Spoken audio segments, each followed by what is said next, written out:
There are some dates in history that governments try desperately to erase, but the world refuses to forget. June 4, 1989 is one such date.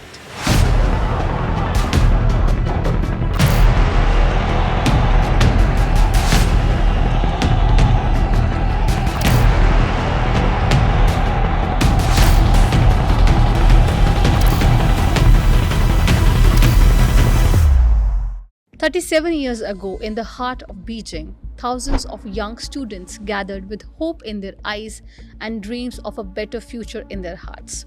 They wanted a freer China. They wanted an end to corruption. They wanted the right to speak, to question, and to participate in shaping their nation's future.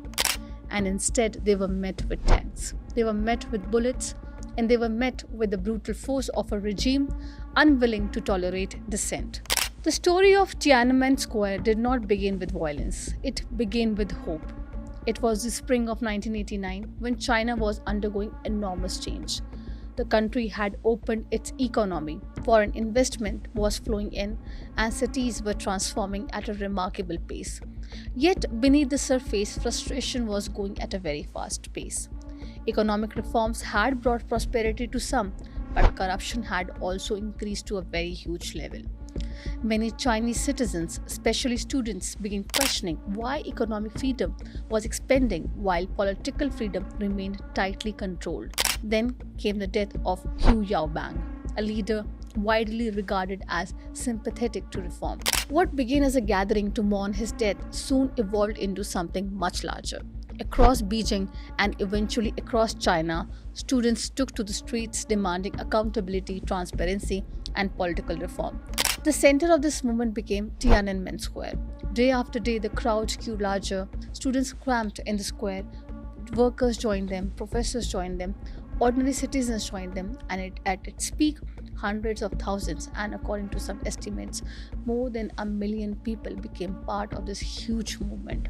The atmosphere was not one of violence, it was one of idealism.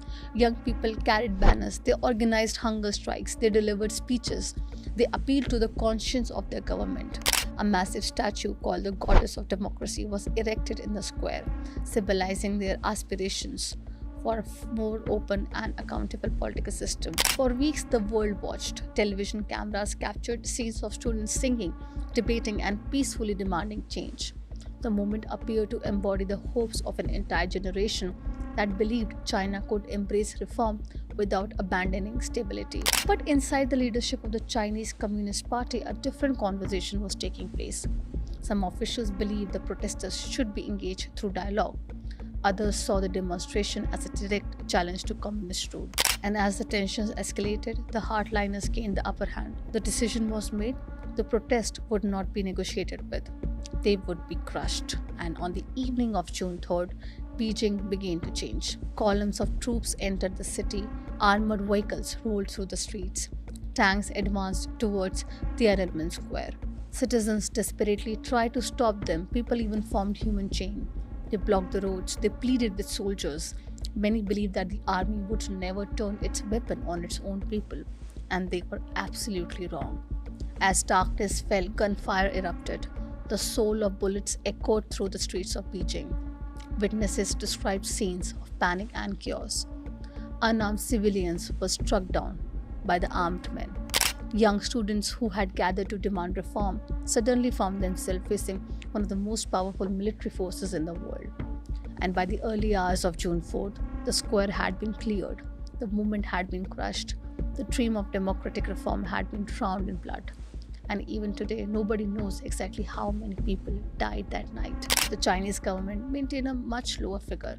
Journalists, foreign diplomats, and human rights groups have suggested that the real number could be much higher. The truth remains hidden, and perhaps that uncertainty is itself part of the tragedy. An event of such magnitude still lacks a definitive accounting because those who hold power have never allowed a full investigation. Yet, despite all attempts to suppress the memory of Tiananmen, one image survived: a lone man standing before a line of tanks. He carried shopping bags in his hand. He wore no uniform, he carried no weapon. And yet, for an extraordinary moment, he stopped an entire column of armored vehicles. The world would come to know him simply as Tankman.